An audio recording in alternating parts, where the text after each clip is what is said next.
Аға неке қиясыз ба дейді. О, некені жәйін шығарам. Неке қиюдың мастерімін. Сварқылап тастаймын, құтыламайтындай жабыстырып тастаймын. Кластасым менің артымнан қалмай сөз сала береді. Не істеймін дейді. Салған сөзін ала сал енді, салып жатыр екен ғой. Сөз салса екен деп жүргендер қаншама. Ол салып жатыр екен деймін. Кластастар қайда деді, ала сал. Мына жерде көп адамға сөз салмай жүр. Сөз салса екен, саған салып жатыр екен. Енді күтіп жүрсің бе сен тағы біреуді? Күтпе, болды. Салғанын ала сал. Ассалаумағалейкум рахматуллахи баракату, қазақтарым.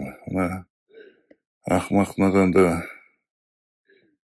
тиктокер имамды тыңдағандарға айтарым, сақ болыңыздар.